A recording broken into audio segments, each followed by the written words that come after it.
Cream based ആയിട്ടുള്ള പ്രോഡക്ട്സുകൾ, niacinamide അടങ്ങിയ പ്രോഡക്ട്സുകൾ വാങ്ങിച്ച് ഉപയോഗിക്കുന്നതായിരിക്കും നല്ലത്.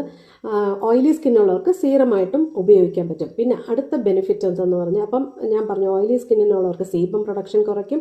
അപ്പോൾ പിന്നീട് അതോടൊപ്പം തന്നെ ഹൈപ്പർ പിഗ്മെൻറ്റേഷൻ, കറുപ്പ് വരാതിരിക്കാൻ സഹായിക്കും. അപ്പം എന്തുകൊണ്ടാണ് ഈ കറുപ്പ്? മെലാനിൻ പ്രൊഡക്ഷനെ അത് കുറയ്ക്കാൻ സഹായിക്കും.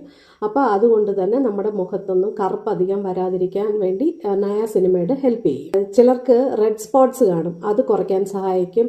പിന്നെ ആക്നേസ് ഉള്ളവർക്ക്, ആക്റ്റീവ് ആക്നെ ഉള്ളവർ നയാസിനമൈഡ് എടുത്ത് ഡയറക്റ്റായിട്ട് അപ്ലൈ ചെയ്യരുത്.